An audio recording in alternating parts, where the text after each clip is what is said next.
Whoa.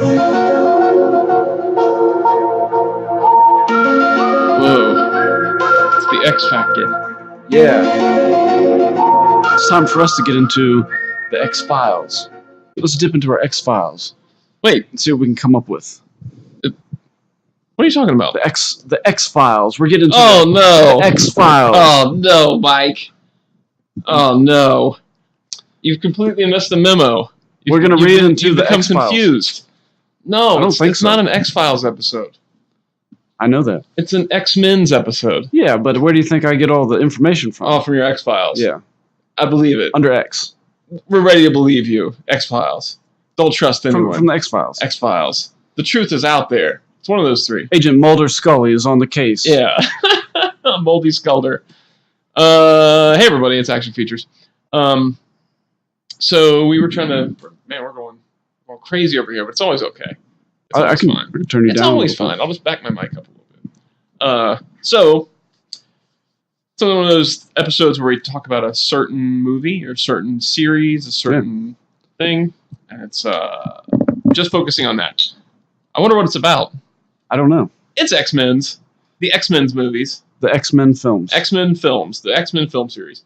So we're going to talk about just the overall series, kind of touch on each film, just our thoughts about I didn't the plan X-Men on series. Like a full Marvel universe. We're just the movies involving X-Men. Yeah. Oh, for sure. Yeah.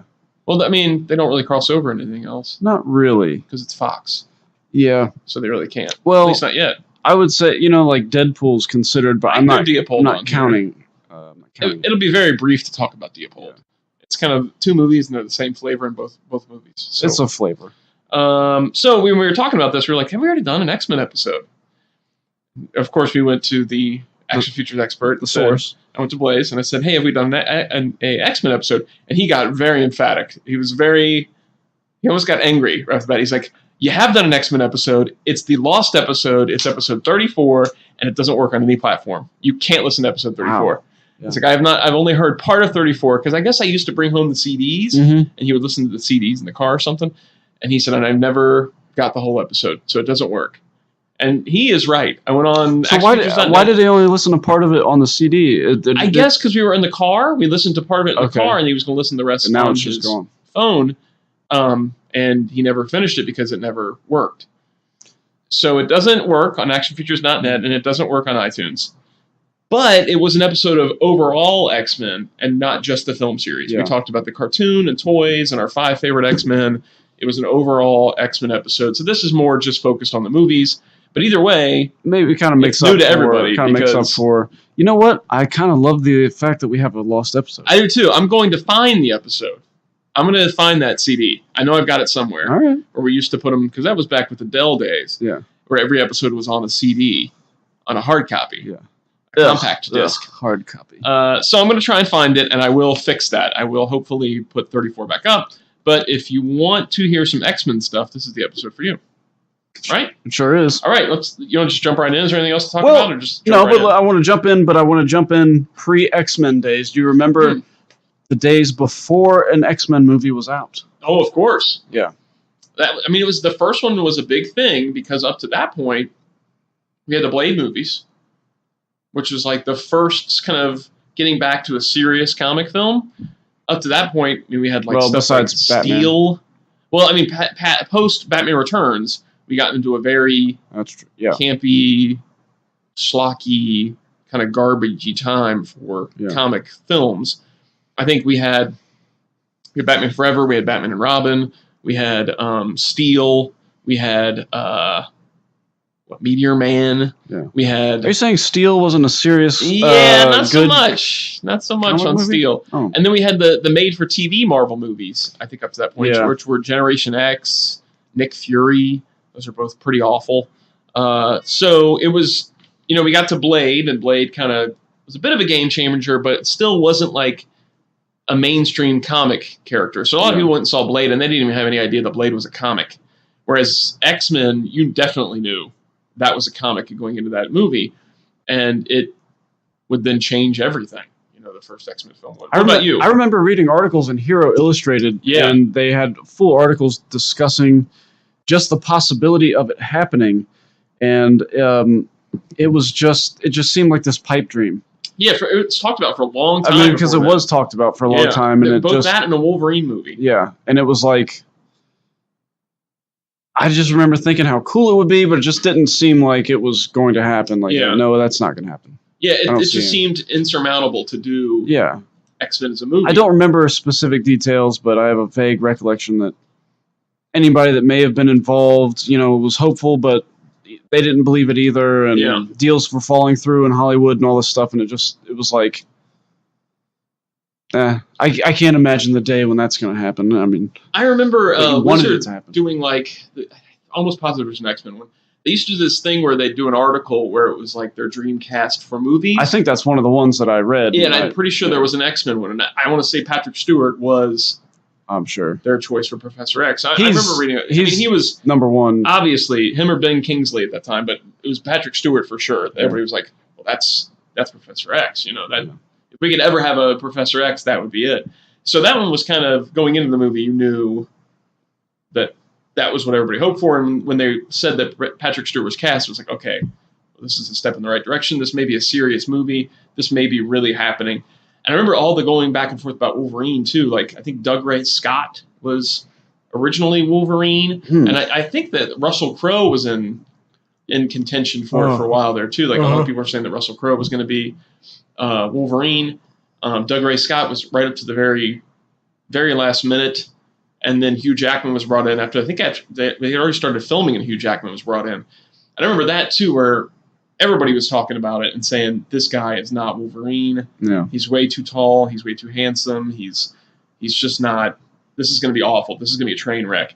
And then we started getting a look at the costumes, and they were all black leather, and it was like, oh, man, what are they doing? This is going to be nothing like the comic. This is going to be X-Men in name only. It's going to be just garbage. But then we get to the point where it's actually coming out. Are you ready to? Yeah, that's fine. Let's talk about the movie. I didn't have that. I don't remember that feeling or having that feeling. I totally remember that feeling. Yeah. I remember going into it with very much this is probably going to be awful. Yeah. Well, Batman did it with the all-black suit, and then, like you said, it got campier and sillier, and so it was still... I mean, when X-Men came out, I remember feeling like it's kind of cool looking. It wasn't a trope. It hadn't become like, oh, of course of course you've toned down. Of course you're toning down the comic. Not even toning down, getting but like completely, basically. Yeah, just all black. But well, it's Matrix had come out at that point, right? So Matrix was 99, I think. Yeah, and the first X-Men was 2000. Yeah, okay. So it kind of had that Matrix-y, all black leather type. Yeah. And like you said, Blade before that. Yeah. But I remember going into it and thinking that this is going to be so far from the comic that I probably was not going to enjoy it. And there was another bit of casting too that I was worried about was Ian McKellen as Magneto. I'm like, look at this. I mean, I understood Patrick Stewart, the age and everything, but at Magneto, I still thought, even though he had white hair, I always thought of him as a younger, a little more built, stronger guy. And when Ian McKellen was cast, wow, he's really old. I wonder what they're even doing here. But then going to see the film, I remember seeing it the first time, just being like, as I watched the movie, like, wow, this is actually pretty good. Like, this is, even though they've changed some things, this is working. Like, and I think it's going to work not just for me as a big X-Men fan and a big comic fan. It feels like they're making this so that everybody can get into this, and not just the people that like X-Men and the people that know what X-Men is. So that was a tough thing for Bryan Singer and them to figure out, was a way to do X-Men but still make it accessible to an audience that had never read an X-Men comic or could be that far into it. And, you know, kind of, even I love that X-Men 90s cartoon, but making it so that adults didn't look at it immediately and go, oh, it's kid stuff. This is going to be a kiddie movie. And I thought it would, especially for a first film and being at the forefront of adapting comics into film, I think it worked perfectly. It really did. Yeah, I agree. And it was hot, man. Yeah. It was big. Like, I remember it was a big thing. Well, for everybody else, it was all the time leading up to it. Yeah. Like we just talked about. And then, reading comics, like you watching said, the cartoon. Really doing a good job of just telling the storytelling and not relying too heavily on fandom to fill in the gaps. I mean, each character is developed within the movie, within the context of the movie. We talked about before on here, love having a movie that's just kind of, it's self-contained and everything within it works. And really, if there were no other X-Men movies, you would still have your characters established, your conflict, and then your resolution within this one movie. There was a lot of characters to introduce. Yeah. I remember a lot of people being upset that it wasn't especially hardcore comic guys going, how do you start an X-Men movie with Wolverine? You gotta do the first team and all this stuff. And I'm sorry, you don't. By that time, Wolverine was X-Men. And to me, at that age, and of course I didn't know as much as everybody else, but when I saw classic X-Men, I thought that was like retroactively classic X-Men. Like they had gone back and written new stories like, hey, here's what it would have been like back then. Well, so I mean, again, he had to make it for all audiences and not just comic audiences. He can't just start with the beginning of X-Men and here's the introduction of the team, because the people that barely knew of X-Men or maybe grew up in the 90s cartoon are going to expect Wolverine. They're going to expect Rogue. They're going to expect this core group of villains. They're going to expect all these things, and still cutting it down and trying to make it work so that Wolverine gets introduced, but you still feel like you're on the ground floor of X-Men, but at the same time that they have had their thing going on. So we're not jumping in, here's the origin of the X-Men team, but there's an X-Men team that's established and it's been going for a while, and then Wolverine's introduced and brought in. So in that way, they're introducing the X-Men team, but they're also bringing Wolverine in at the same time. That it's like, I thought it did a good job of pleasing both audiences. Yeah. That they're not saying the original X-Men didn't happen, but they're not going to start with that as the core movie. Well, obviously the X-Men are already going strong at that point. And this is something that's very intelligent. This is a smart way to do it. Logan is the viewer's ego into the movie. Yes. Okay, and this is something that I kind of find that this is missing maybe in some later superhero films, is an ego into it, because everything is so extravagant. You can't just throw that at somebody. So even though he's got claws and he has the healing power, he's the one who's saying, like, what do they call you, Wheels? This is malarkey. Yeah. I'm not buying all this crap. I'm not into it. So you're even though you are buying into the X-Men, there is a suspension of disbelief there, and he allows you to. He's your ego into the movie. Yeah. And I think that's been proven over the course of 8 films. He's basically been the glue. Of all these movies. Yeah, he's carried it all the way through. He's the thread that makes it all work. And together. That's a brilliant way to do it. I don't know who else could have been. I mean, you're with the characters over time. Yeah. And so now you might be able to do, okay, I want a Cyclops movie. So you might just get a Cyclops movie, but not really. I mean, I don't foresee that. I don't want that. I don't want that either. Personally. But the one you latch on to and the one that deserves your attention in the movie is Hugh Jackman's Wolverine. I mean, it's like you said, he's your entry into the whole movie. He's the disbelieving thing that makes it. He's the most human, maybe. Yeah. He doesn't just jump in and goes, okay, now I'm a member of the team, and I accept all these powers, and I accept all this fantastic thing that's going on. Even he's doubting it in the movie, so it makes it okay for you to watch the movie and doubt what's going on, and doubt how all these characters have powers, and how there's a good guy team versus a bad guy team of mutants.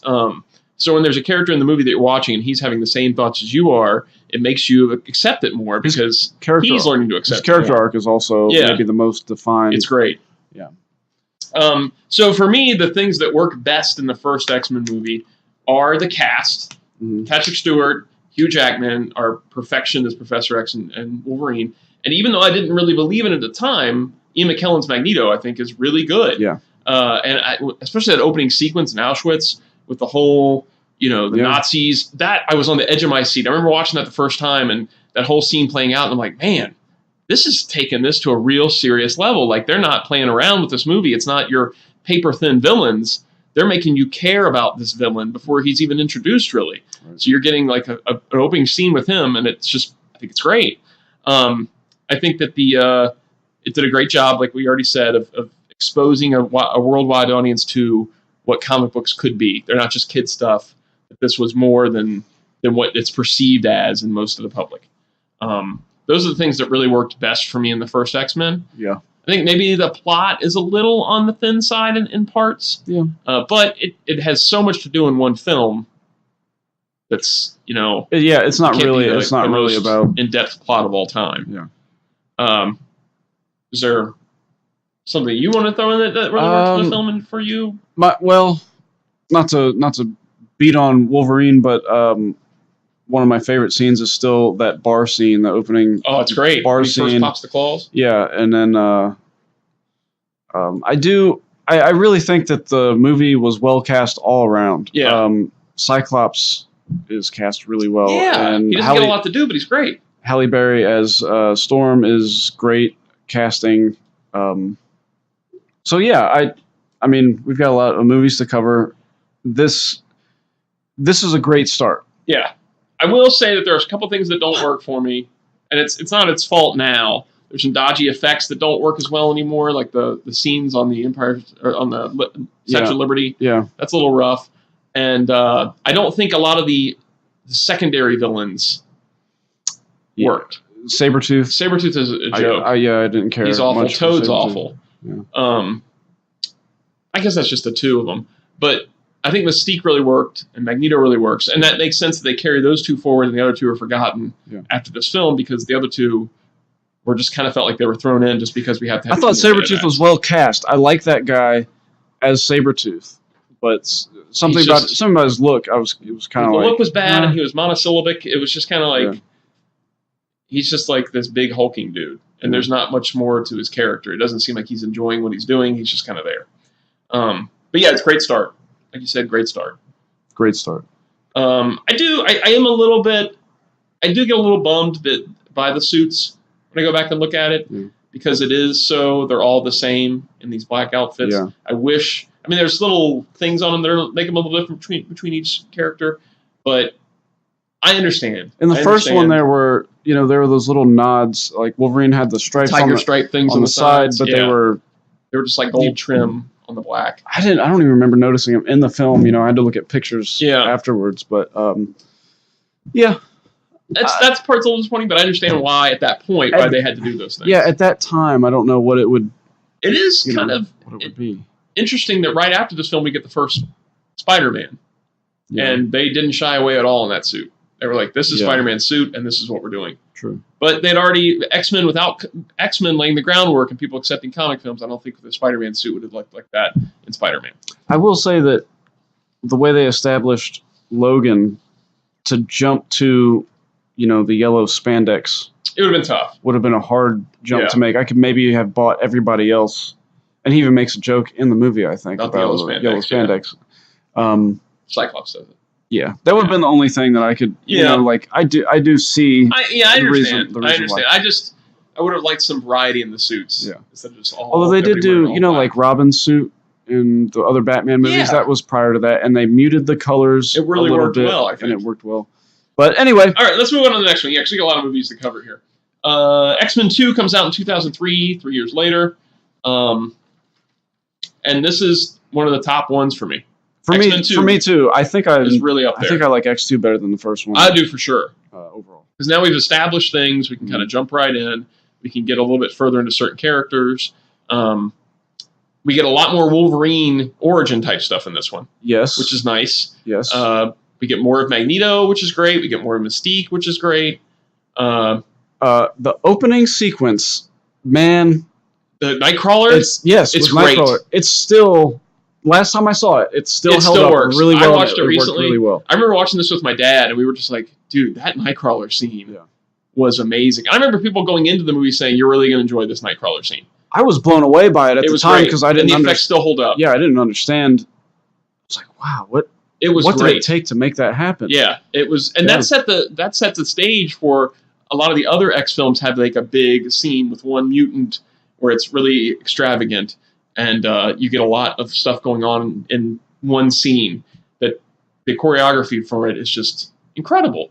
And Alan Cummings, I think, works really well as Nightcrawler, too. Yeah. He was a nice addition to the team. I like Nightcrawler a lot. I've always thought he was a really cool character. And he looks like Nightcrawler. Yeah. Maybe he doesn't have the circus outfit thing, but they didn't shy away from doing the blue skin and the tail and the 3 fingers. So they really, you could tell that they were willing to take more chances in the second film than they were in the first film. Wolverine cutting loose in the mansion, like full berserker. It was great. That's the thing that sticks in my head maybe the clearest, because I remember. I think did me and you go see that? I think maybe we did together. I think maybe we did, because I remember there being talk of like, okay, this is Wolverine. Yeah, and it was for real, because he's stuck here. He's babysitting in the mansion, which is not what he really wants to do. Is be caretaker, you know, and lo and behold, some unlucky dudes break into the mansion, and it's all he smells them. Like basically, at first he's like, and he knows there's people in the mansion. And dude, when he cuts loose, that one guy that comes around the corner, he stabs him in the foot and then jumps up and hits him. Yeah. When he jumps off the balcony, it's like such Wolverine scenes. You had some Wolverine type scenes in the first movie, but this one it was like, whoa, that's Wolverine. It was more. I don't know how to say it. It was more veracity. Yeah, it was great. It was him cutting. It was unbridled. It was rage. It wasn't like choreographed too well or anything like that. Yeah, it was like.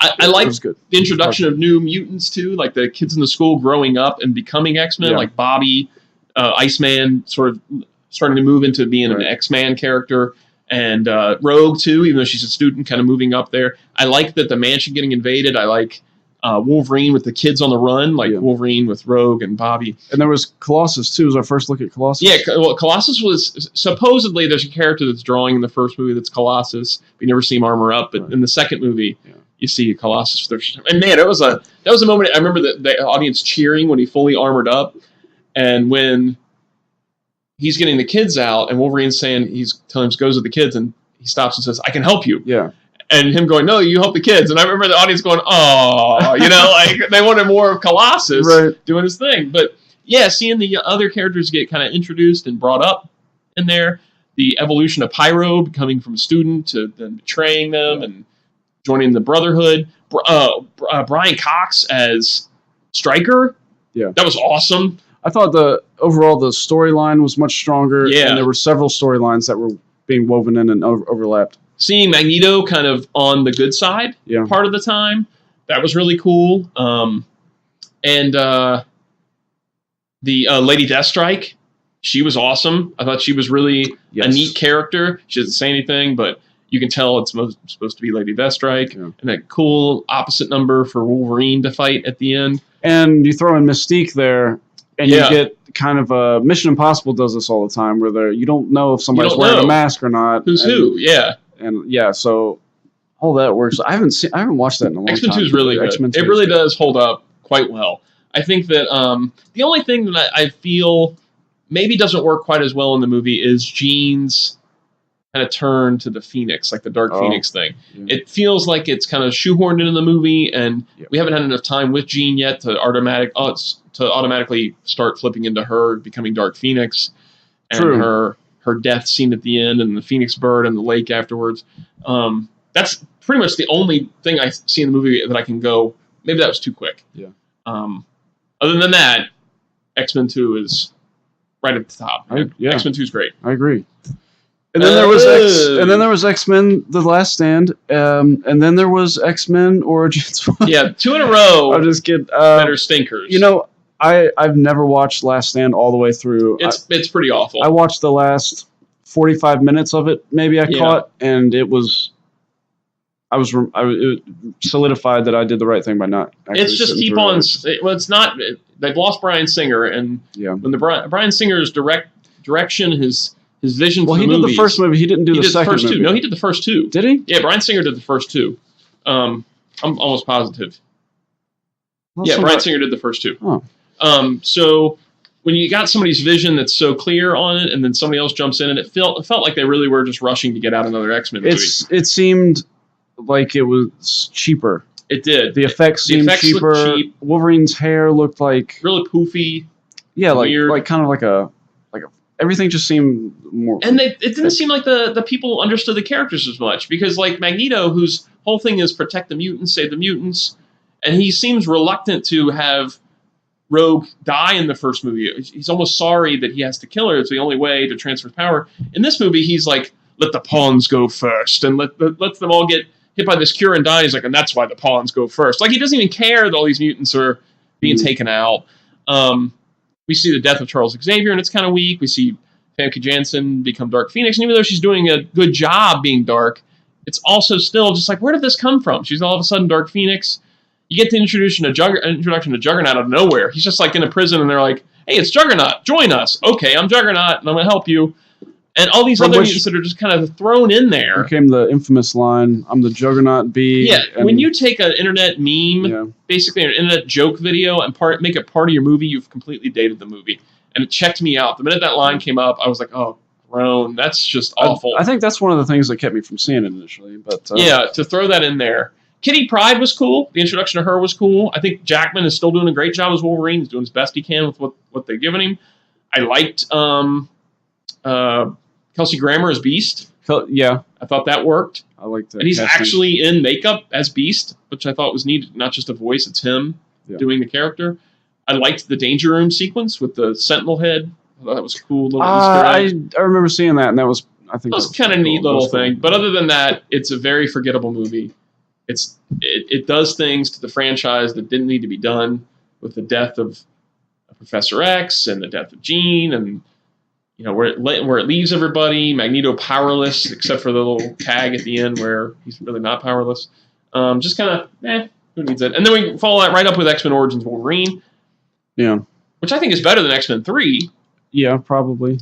Because it's just Wolverine is the focus. I liked, I think his name's Liev Schreiber. Mm-hmm. I thought he was great as Sabretooth. I really liked him as Sabretooth a lot.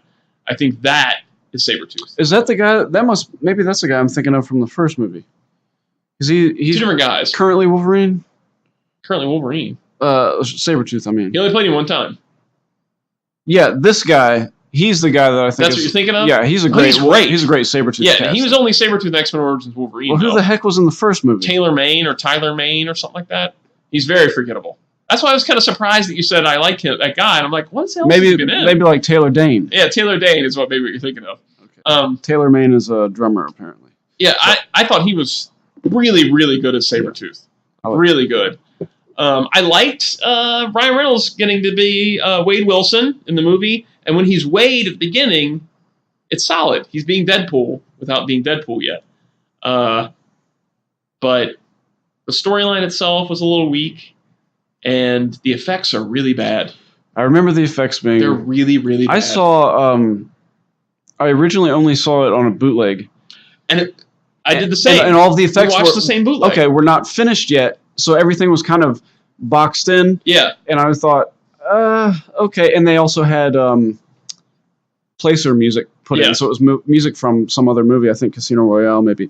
And it just wasn't working, but then I saw the actual completed thing, and I didn't think the effects were maybe worse. Much better than... Yeah, that was what... I forgot about that. Movie. The bootleg of that movie hit before the movie hit theaters. Yeah. And it actually hurt the opening weekend, is what they said, is that so many people were watching the bootleg ahead of time that they didn't go see the movie.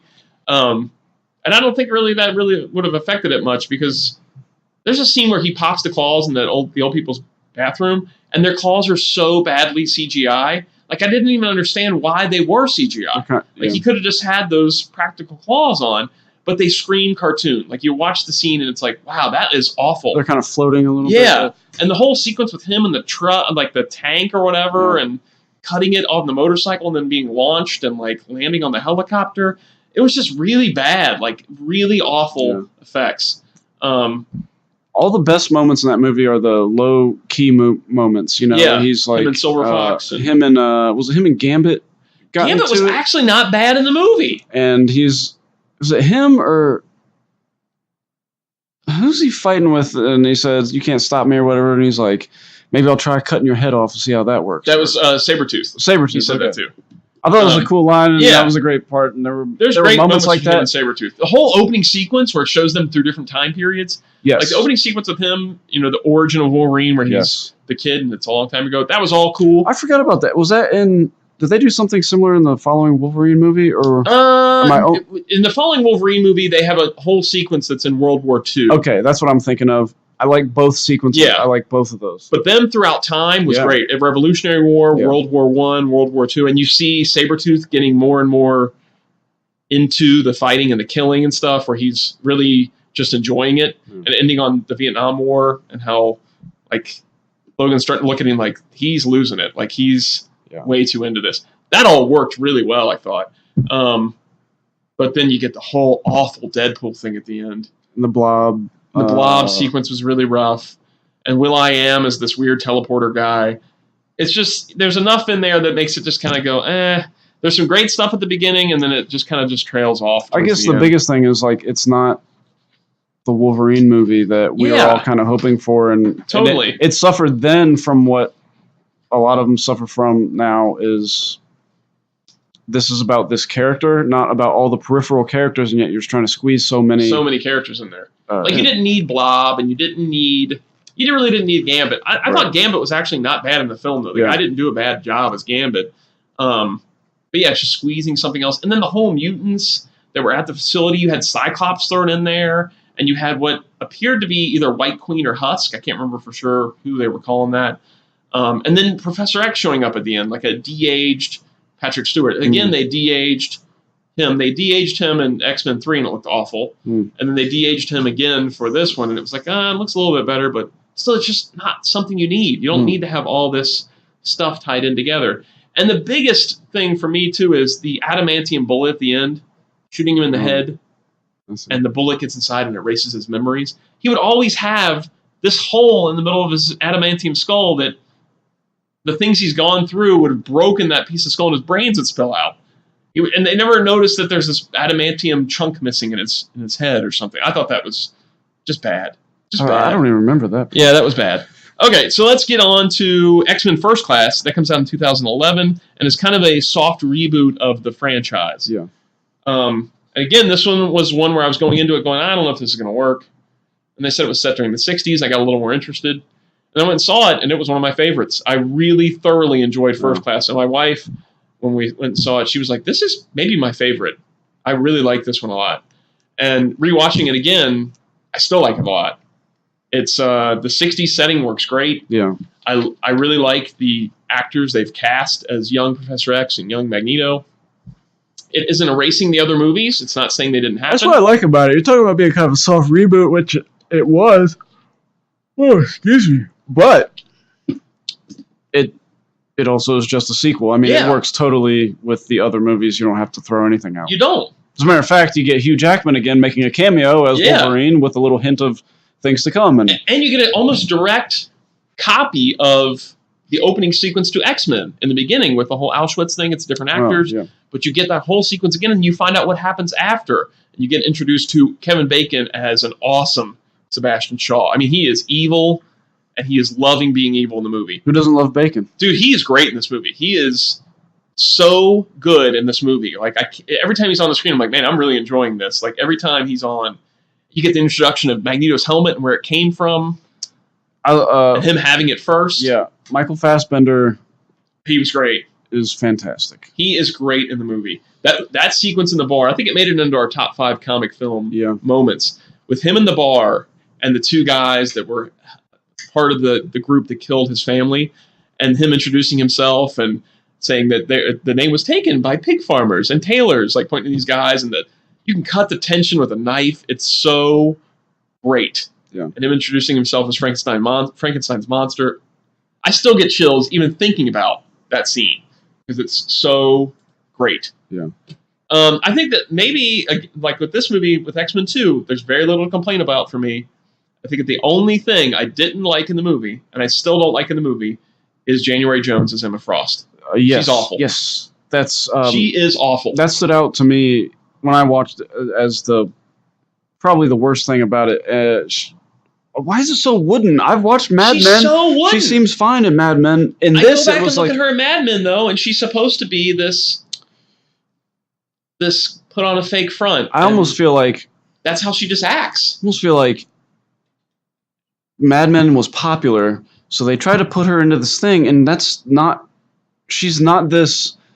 I think of her as that character. She was trying to be this very self-confident, very self-assured, sexual, like all this. They're trying to make her do all these things because that's the character, but she's not doing that. And she's not, and apparently she's not the actress you know, everybody thought she was. That can step into just any role, you know. She's very good in Mad Men.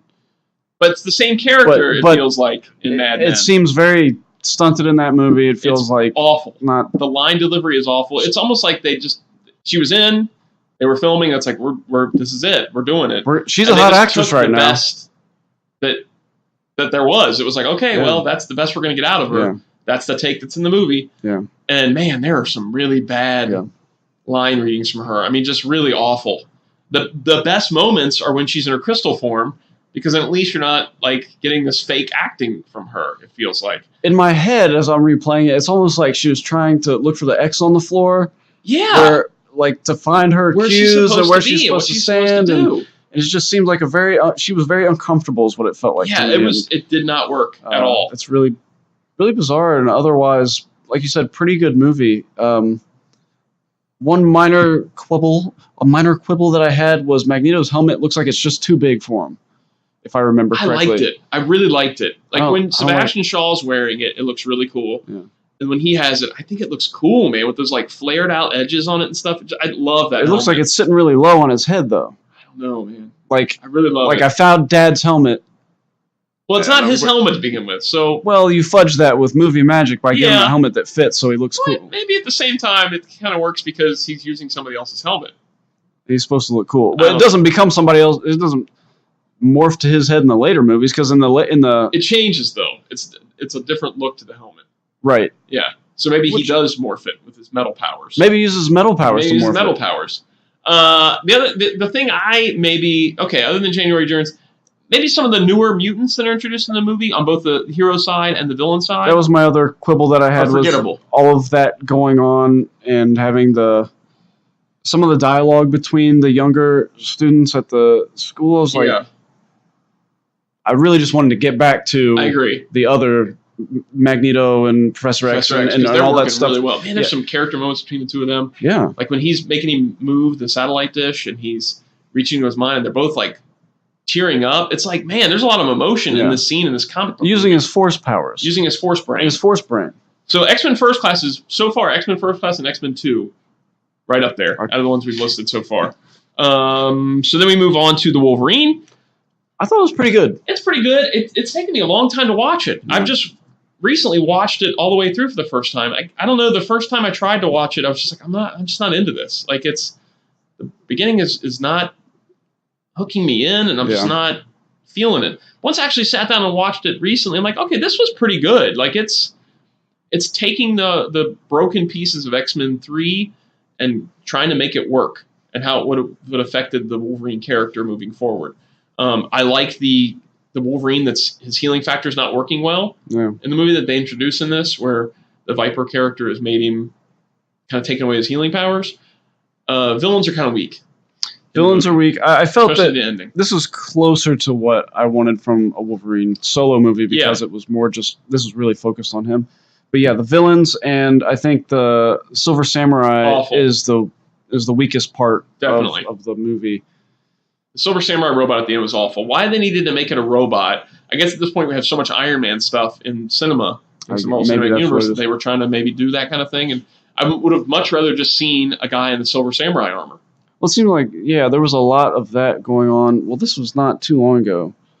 2013, I would say since 2000. It's like you get to the end of the movie, you have your giant robot. Yeah. That's what it felt like. And we did not need in this movie because it was this movie just felt really grounded. Well, it was. It was very personal and it was very grounded. And even with the villain that was there was the old Japanese guy. And he's got his personal vendetta.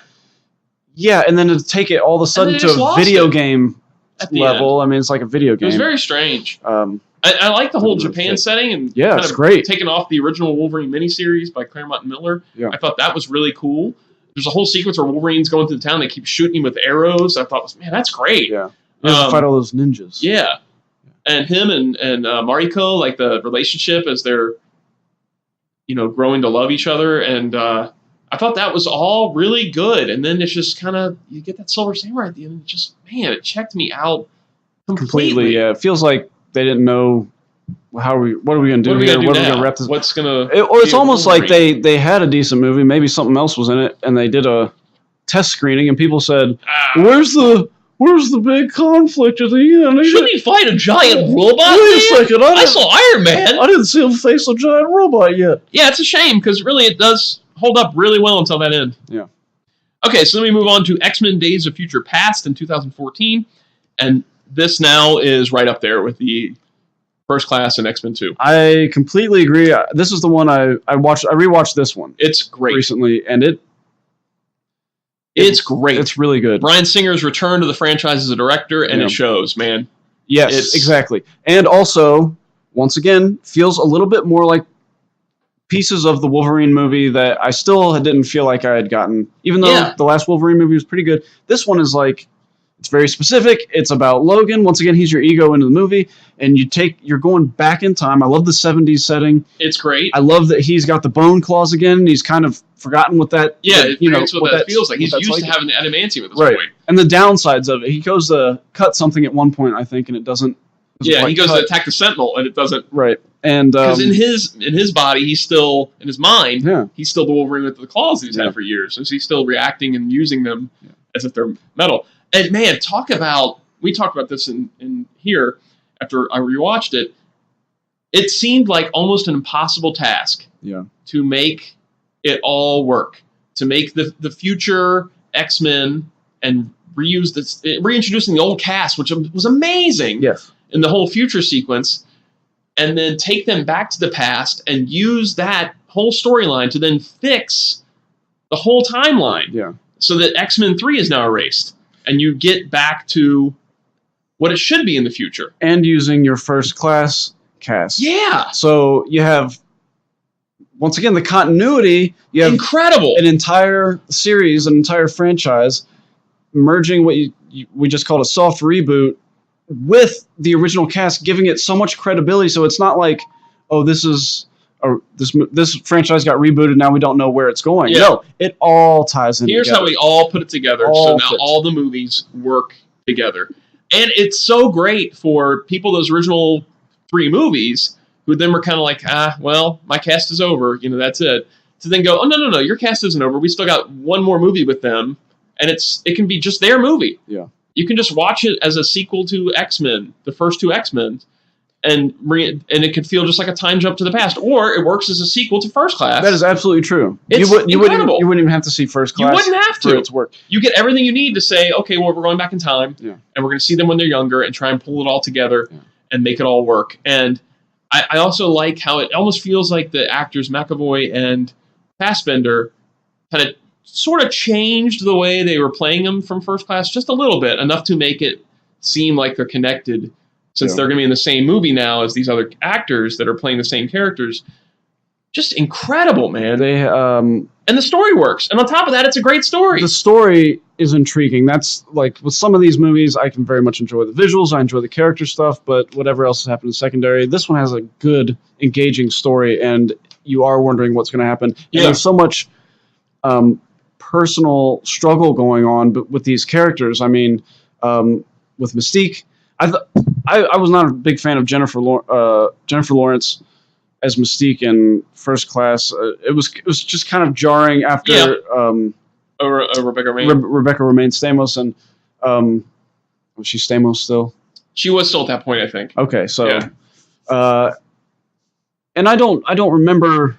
I mean, Mystique has played a critical role, really, in most of these movies, but I don't remember much of what she did in First Class, whereas this one is like, this is about her actions, and once again, it's a lot of good opportunities for some bait and switch, and you don't know who's who all the time, and there's a lot of switching that makes sense. It doesn't feel like it's shoehorned in just to use the power, or just to use, it's like, it all makes sense. There's tense moments where she's disguised that she's Mystique, and she's broken in to get the files. Yeah. And she's got the tear on her eye. Was she Trask? Oliver Trask. Yeah. Peter Dinklage who was awesome as Oliver Trask. Yeah. And then at the last minute she like switches, and there's like, now that's a casting, just like January Jones is a hot show at the time, we'll bring her in. Yeah. Peter Dinklage is on Game of Thrones. It's a hot show at the time, let's bring him in, and he's awesome. Oh, he's great. He's great. The other thing I like too is that what we just kind of complained about in some other films where they have all these mutants that are kind of introduced and they kind of feel secondary. I don't feel there's any extra secondary mutants in the movie. Everything that's there is great. Well, and all the characters that are there are great. Just like the first 3/4 of the Wolverine movie. Yeah. It feels more grounded. And I don't know if that has to do with the 70s setting, and I don't know if it has to do with because Bryan Singer directed it, but even though there is CG use, it seems like there's more practical things. There's more... Like the Sentinels they feel very practical. There's more... the CG is just a little bit better. It is. And it just has this real feel to it that it just works. It's like, okay, this is a legitimate film. This isn't... And one of my favorite parts, we haven't mentioned him yet, one of my favorite characters in the movie is Quicksilver. Now, and he only back. Okay. Now we're going to go back. At this point in time, they were talking about Quicksilver is available to both Fox and to the Marvel Cinematic Universe because he's both an X-Men character and an Avengers character. Yes. And when they started talking about it, they showed both. Yes. And we thought Quicksilver looked awful. Yes. From the X-Men movie. Yes. He had the silver hair and the silver jacket and these headphones. Wow, this looks awful. I hated the promo. He looks pictures. Terrible. I don't like his look particularly in the movie but either. It works because it's the 70s and it's kind of he's sort of a weird David Bowie type. He puts on the headphones. He puts on are very modern day headphones, which is one little thing I thought was. I was like, why? Why did they do it? I don't know. But they would blow off of him. But whatever. If he was traveling. But the whole sequence with him breaking Magneto out. And when they get caught and he has to run around, and he is awesome. That's one of my favorite scenes in the whole movie. Is really blew the other Quicksilver out of the water. Oh, easily. I don't even remember the Quicksilver from Avengers at all. Yeah. But his Quicksilver is awesome. Yeah. He is so great. That guy is in...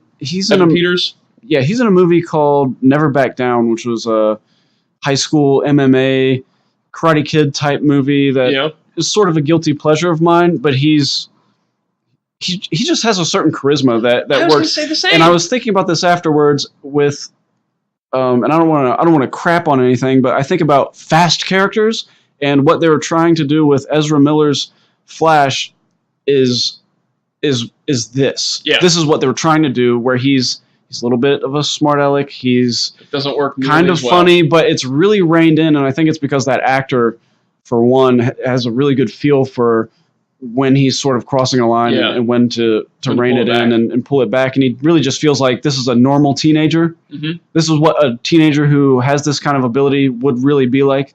Just kind of, taking advantage of his powers, but... steal lots of stuff. But he's still a smart aleck. He's wearing a Pink Floyd shirt, which I think is cool. And he's... I like the hints at Magneto being his dad, too. So you control metal, huh? My mom knew a guy like that. And I was bummed when he didn't go with them. Like when they go off to the thing, like, no, take him. He's great. Right. He's so funny. But it leaves it open for a future thing. But yeah, that's one of my favorite scenes in the whole movie. Is that great. Slow motion, because Xavier's slowing down time, right? During that. No, Xavier has no powers at that point. I know that's what it seemed like, but he puts his hand up, and as soon as he's trying to stop Magneto, and that's when Quicksilver, you're in what time is like for him. Well, that's why I thought Xavier was slowing down time, and then Quicksilver was moving to his slow time. Xavier has no powers at this point because he's using that serum to make him walk, so he has no powers. I misunderstood. Yeah, so in X-Men Apocalypse, the same thing happens where I knew he didn't have his powers, but I thought maybe his emotion, he overcame the struggle. He overcame the serum? The struggle that he was having. You can say, if it weren't for X-Men Apocalypse and Quicksilver doing the same thing again without Xavier being there, I could see where you're going with here. But X-Men Apocalypse, him doing the same kind of sequence shows that it's Quicksilver. Yeah. That's just how time is. Like when he's moving at his fast. I figured it'd be slower for him, but I thought it was like doubly slower. No, I think it's just because how fast he is. Okay. But all the stuff he's doing, like moving the bullets and like doing funny things and making them punch themselves and it's trying the soup as he passes by it. Yeah. Great. One technical difficulty with that is he puts the headphones on, and the song starts still playing. Plays the same. You wouldn't get through 40 seconds of a song unless he's playing it at high speed. He could be playing it at high speed. He may be playing it at like fast forward, and he can hear it. In the 70s, there's no portable device for him to play anyway. But hey, what can you do? Still my favorite sequence. It's still fantastic, and the movie overall, it could be my favorite. I think it's maybe my. I mean, either it or X-Men 2. I can't ignore the established, what the first two established. But I watched the Rogue cut recently, which introduces Rogue, and there's a whole subline with Rogue And when you watch it all together, it's great. But you wouldn't miss it, and I didn't miss it. Yeah. When I watched the other movie. That's followed up by 2016 Deadpool, which we don't really talk about too much because the Deadpool movies are kind of an offshoot of their own thing. And I really feel like they're fine for what they are. They don't. I mean, Deadpool's a wisecracking character. Maybe it doesn't need to be R all the time. The raunchy jokes I get tired of. Yeah. Maybe the first time around they're funny. The second time around it's like, okay, I just kind of want to watch Deadpool, and he's funny, and I want to watch him do his thing. But the over-the-top raunch gets a little bit old. I caught some on TV. It was on FX, so it was uncut, and it was like 10 minutes, and I thought, oh man, I've really taken in like a whole lot of just like. You know what it's in. You know what's in it. It's too much for me. For somebody else, it's okay. That's fine, but then we get to X-Men Apocalypse, and this is an odd duck right here, man. Bryan Singer's at it again. It's a sequel to Days of Future Past, and it feels like everything should work in the movie, but I'm just not compelled by it. Yeah. Maybe it's the villain. Maybe Apocalypse is just kind of I don't know, not enticing, and like he's maybe too far past what you can identify as. You can see a lot of yourself in Magneto and the choices he makes. Maybe Apocalypse is so foreign and so far removed from anything of humanity that it's tough to identify with him. And it also in 2016, also for Deadpool. I mean, you could go back to the last several years. There's a lot of comic films. It's a whole lot of comic films, and I remember this coming out, and there was nothing to separate it as an X-Men movie from the promos that I saw. It was kind of like what is this, X-Men number 15? Is this an X-Men movie? Are they still making those? Yeah. I mean, my mentality when this came out was kind of like, it's just kind of, maybe I was burnt out. I definitely burnt out, and you could probably go back on this show and listen. Burnt out. Yeah. And it does feel like they're kind of playing a little catch up with, maybe that's Fox, of trying to do the Marvel Cinematic Universe thing where they're trying to do a big giant villain, a big giant world-shattering thing, and we've got to have him destroying the entire world because it's got to be, a giant world threat, just like the Avengers was, or something like that. That's true. Avengers had come out and kind of changed the game a little bit. I mean, there's still things to like in the movie. Like, there's a whole sequence. Quicksilver's back, and he's great again. He's got a whole sequence in the mansion where he saves everybody. That's great. I think that the actors playing the new versions of Jean and Cyclops, I think they work. Nightcrawler's cool. There's a whole sequence with Wolverine as Weapon X, where they let him out.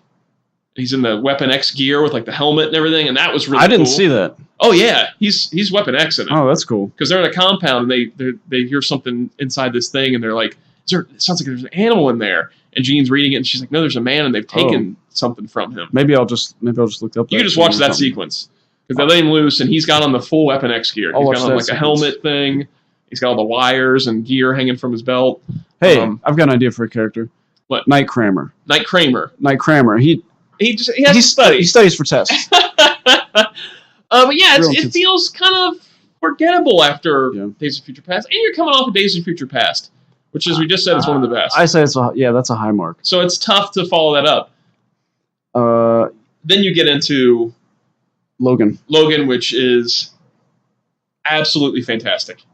Yep, I think it's tough to. I can't say it's my favorite X-Men movie because it's not an X-Men movie. Yeah, in my opinion, it's really just about Logan and Professor X. I'm trying to put myself. I really enjoyed this movie, and once again, I think on the mission to try and get the perfect Wolverine movie out of while Hugh Jackman is still doing it, and overall, I don't think any of them were like what I had in mind. Yeah, but this movie probably comes really, really close, and I love once again the grounded,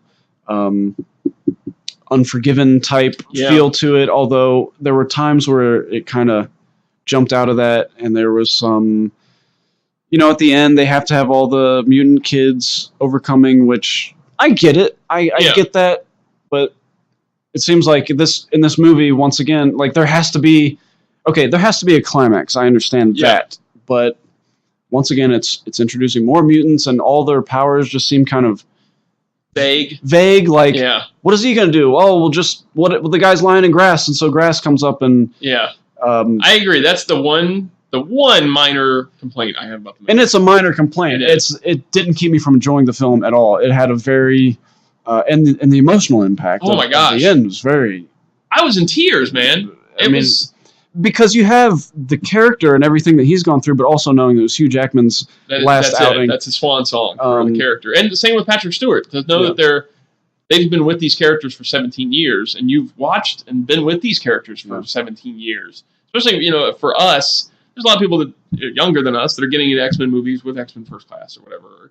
They rewatch the old movies when, Blaze is too young to remember when the first movie, he wasn't around with the first movie, but he's caught up on them. But we've been with them for the same amount of time, and to see them kind of saying goodbye and having aged with the characters, it was so emotional. Like, it was, you felt sad looking at what Professor X had become and what Wolverine had become, and having to say goodbye to them at the same time the actors are saying goodbye to him. Man, it's just so emotional. And speaking as a guy that has a daughter, like the whole connection between, at the end that you see between Logan and Laura, it's just so powerful, man. It's really, really powerful. Like, the whole movie is just picture perfect for me. I mean, it's just to get that much emotionality out of a comic book movie. Yeah. It's really tough. I don't see, as much as I love the Marvel Cinematic Universe films, it's tough for me to look at any of those movies and find that they captured the same kind of emotional investment that this movie captured. Maybe Captain America: First Avenger is the only one that I think has come close to it, but this was truly an emotional experience to watch the movie. I mean, also one of my favorite trailers. Yeah. Maybe of all time. They use that Johnny Cash cover of Her, and that's one of my favorite Johnny Cash songs. And it has a lot of emotion in that, and it's very downplayed, and it's kind of, it was a perfect trailer. I think really there's a black and white version of the movie. Noir version. Is that available for purchase? Yeah, it's on. It's involved. I think it's like a Blu-ray set. There's like a pack, right? Yeah, that has it and the noir version. That could be good to watch. Yeah, it could totally work as a black and white movie. Oh yeah. I might enjoy it more as a black and white. I don't know. I just rewatched it. I mean, I watched it at the theater with Blaze. He and I watched it. And I just rewatched it again recently, and it's like I kind of was glad I waited that long to watch it again because I'd kind of forgotten certain things about it, and it was like getting this whole emotional thing all over again. And especially if you kind of try and watch all the movies in sequence and then end with that, it's like, man, he was perfection for that character, both of them, both he and Patrick Stewart. And it will be tough. We've got another Patrick Stewart, another Professor X that we've gotten to be introduced to. Thanks to, weaving in the other Professor X, it will be almost impossible for anybody to step into the shoes of Wolverine now. I think so. I mean, I won't put my foot in my mouth, but it'll be tough. I'd rather just see him not attempt it for a while. Yeah, at least almost out of respect from for what he did, Hugh Jackman did. But yeah, you got to put some distance between all that and the next Wolverine, and I'm afraid that they're going to pick somebody who's not quite. Yeah. I mean, they called Hugh Jackman Pretty Boy back in 2000. Yep. And that might have been the case in 2000, but he certainly, as he aged, really, was not. I don't consider him a pretty boy. I consider him, he happens to be a handsome man, but he's tough dude. Yeah. I'm worried that the next Wolverine might not be so tough. He might be kind of soft around the edges, but who knows? Some people say, since it's kind of set in the future, Logan is, that he could come back and do another one. Oh, he definitely could. And especially now that Fox is owned by Marvel, he's always talked about the only way I would come back is if we were part of the Marvel Cinematic Universe. Yeah. Maybe I'd be enticed to come back. And I think that was a lot of just kind of saying things. I don't think he really would come back. And I don't really know if I would want him to, because he's had such a perfect goodbye now. It's hard. It almost feels like, Diamonds Are Forever or something. Or like Rocky coming back for Creed. Yeah. Which the second one looks good, by the way. But yeah, it's like you had your perfect goodbye. You had the body of work and you had your goodbye. Although I would love to see him. I would love to see him if an Avengers movie comes out and it happens to be the Wolverine shows up. I'd be super excited. Like if they said he was coming back. Yeah. But at the same time, he does have such a perfect goodbye for the character that it feels like tacking something on afterwards. Maybe a little bit contrived. It's like kind of just let it be. Yeah. Just in there. Yeah. And so we end with Deadpool 2, which again, a lot of raunchy jokes. You have to cool Deadpool moments. Cable's awesome.